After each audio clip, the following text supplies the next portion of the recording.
Hi, and welcome to another episode of Hot Takes with me, the Silver Fox. It's the joined up thinking of the SNP that really stands out. They sit there and they say, we're going to have independence, we're going to be wonderful, look, everything in the future is going to be rosy, it's going to be utopia, and we're going to bring in all our friends from all over the world, and everybody's going to be rich, or something. But when you actually ask them about the details, that's when it all falls down, of course, because nobody's got a clue about the details. And one of the problems they have is the central bank, because they actually don't know how to operate one. They don't know how to set one up. And they've decided that the easiest thing would be to stay with the Bank of England and use the pound. And that's all very, very fine and well. In an independent Scotland, you're entitled to do that, I suppose. You could use any currency you like. It just means you don't have any control over it. And it may be that for England, a rise in interest rates may be called for. But that would be very devastating in Scotland. But there's nothing you can do about it, because you've tied yourself to the English pound, not your Scottish National Bank. And so, what are you going to do? Well, you're going to suffer. The people are going to suffer. And you'll have no control over monetary policy. But hey, that's independence. Let's have a look at this article.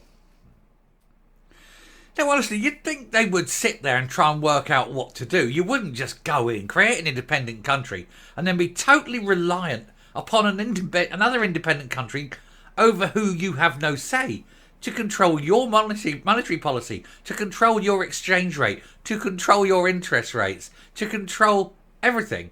Not based on what your needs are, but based on what their needs are. It's a very strange state of affairs, but then you are dealing with some very strange people. People who don't really know what they're doing, I suspect. Anyway, no, Skexit doesn't offer an escape from high interest rates, because the SNP want to stay with the Bank of England. Well, of course they do. They can't set up a Bank of Scotland. They haven't got the ability to do it. After interest rates were held at 5.25%, and the Nats have claimed that independence offers a real alternative, it doesn't, despite the current policy being to keep the pound and the Bank of England. In other words, they want the Bank of England to remain as their bank of last resort. But the Bank of England's got no obligation to be the bank of last resort. And if Scotland found itself in deep doo-doo, it wouldn't be up to the Bank of England to volunteer to bail them out. It would be obliged to bail England out. It is the bank of last resort for England. It can simply sit there and go, okay, you're in trouble, I'll just pump more money into the system. Increase the M1 money supply. It's not an issue. It's what they've done for the last few years. Quantitative easing and all that, which is why inflation is a problem now.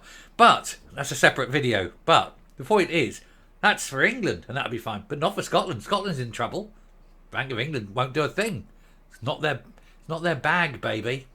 Anyway, the Bank of England today announced it will hold the base rate at 5.25% and signalled that they would stay high for an extended period of time.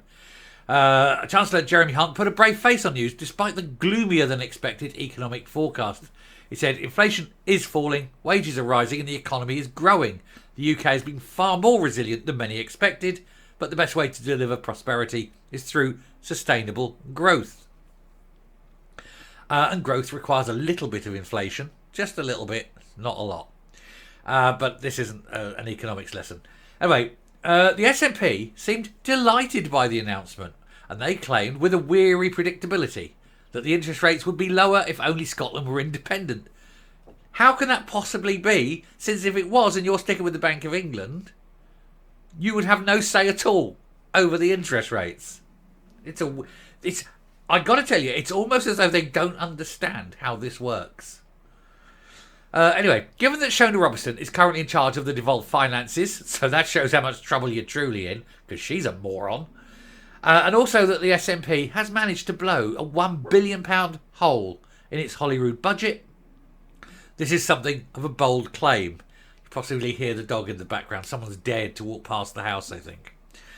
Let's see that statement in full. Economic spokesman Drew Hendry said, "The latest blow underlines how destructive Westminster's economic mismanagement has been on households across Scotland, with mortgage rates rising and soaring, inflation high, and energy bills reaching dangerous heights. Families are being forced to choose between heating their home or feeding their family. Yes, that's right. And why are energy bills rising? Simple. It's the Russia-Ukrainian war. That's why energy bills are high. And that, of course, affects everything because transport, you need to move stuff. Everything gets expensive. Production gets expensive. Everything gets expensive. That is why everything is going up. In contrast, small independent countries similar to Scotland remain wealthier and fairer than the UK. If they can do it, why not Scotland? While Rishi Sunak and Sir Keir Starmer says offer more of the same at the next general election, the SNP is offering a real alternative through independence, allowing us to build a fairer, greener and more prosperous country for all. Well, I can't see how it can be a more prosperous country when, firstly, most people in Scotland aren't net contributors to the country. You have a First Minister who wants to bring in thousands upon thousands of migrants, not because they're going to be beneficial, not because they're educated, not because they're skilled, but because they are, in his words, the right colour. And then they'll be sitting there looking for jobs which won't have, so they'll be on benefits, in homes that will have to be paid for by the state. At that point, when the taxes go up, all the rich leave. This happened in Norway. I did a video yesterday, I mentioned it. Every billionaire in Norway left within 72 hours. Literally that quickly. And if he thinks anything else other than that will happen, then he's a moron. Oh, wait. News just in. Yeah, he's a moron. Anyway, there are several problems with this claim. This is the claim about building a greener and richer country for all. First of all, and this is mentioned, this is actually, if you read the prospectuses, it's actually in there. The SNP's current policy for independence is to enter into an informal currency union with the UK, where Scotland continues to use the pound sterling for an indefinite period when interest rates would continue to be set by the Bank of England, not set centrally by the Bank of Scotland.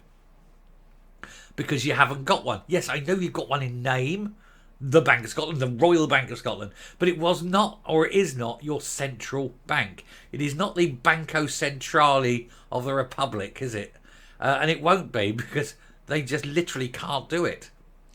Dr. Ian Hardy, in a recent economic paper on this topic, explained in an informal currency union with the rest of the UK, the Bank of England would set interest rates with the aim of meeting a target of the inflation rate across the rest of the UK. The Scottish inflation rate would not figure in their considerations. No, why should it? Nothing to do with the Bank of England, is it? Dr. Hardy, a visiting lecturer at the University of Edinburgh, said we would continue to use sterling as an independent country, but we would not have the protection, either for financial stability or for any other monetary policy reasons, of Bank of England action. The SNP's position, drawn up by the Scottish Government civil servants and unveiled by former First Minister Nicola Sturgeon in October 22, states, we propose that on independence, Scotland would continue to use the pound sterling for a period before moving to our policy of adopting the Scottish pound. Yes, good luck with that. You know, really good luck with that, because the Scottish pound would devalue so fast you could hear the whistling as it fell. I mean, the trouble is, the moment you issue a new pound, a Scottish pound, you know, and I don't know what it would be, the 100 haggis to the pound or whatever, it would collapse. In 92, when the Soviet Union collapsed, or 91 when the Soviet Union collapsed, wasn't it? Anyway, 92 when the Russian Federation came about, and they issued a new ruble, they pegged it at $1. And so it said, right, here's the new ruble, we'll start today, bang, 1 ruble, $1, parity, that's where we're going forward. And they tied it to the dollar until it hit the markets. And today it's 100 rubles to the dollar, and I believe it's even gone recently sub 100 rubles. So 1 ruble was $1, is now 1 single US cent. And indeed, in order to keep it as high as that, Putin recently put the interest rates up to 15% to try and strengthen it, just to keep it worth a cent. And this is a fall, you know, like that. And the Scottish pound would be no different. It would just tumble down the markets because Scotland doesn't have that kind of... First of all, it doesn't have the credit rating. England, you know, Britain's got a very good credit rating, AA. I think we are. We were AAA. I think we're AA plus or something now. I think we've just slipped slightly, but we're still there. Scotland won't have that. There'll be a B at best. So buying money is going to be really expensive for them. They don't have the history of an experienced stock market. They don't have a history of the credit control market. They don't have any kind of international obligations, or international standing. So they can issue the money, but it will be seen as dodgy, not junk, perhaps. But what will it be backed with? Whiskey? I mean, come on. It's going to tumble, isn't it? It's going to tumble. And then, of course, everything all of a sudden is going to be very, very expensive in Scotland because everything's got to be imported, paid for, but you've been paying for it in Scottish pounds. And so, as you're watching the value of the pound, or the Scottish pound fall, it means everything you're bringing in is going to be incredibly expensive. And he thinks this is a good idea because, of course, he does. Moron. Anyway, I shall round off there. I shall stop and I shall come up. So as I said at the beginning, joined up thinking. Where is it? You want independence, but you want to actually be independent, but reliant on another country. It goes to show that these people really haven't got a clue, have they? They don't understand the full sort of implications of the words that fall out of their stupid mouths. They think everything is just going to be great and we'll be independent, it'll be utopia. And people will be rushing all over the world to throw money into Scotland. Will they, hellers like? Or they might buy your assets, but that's it. They're not going to be investing. You won't have your own bank for a start. Why would they invest in you? They'll invest in Britain because it's got its own central bank. Won't invest Scotland if you haven't got one. Anyway, I shall stop there. Thank you very much for watching. I hope this video has been informative.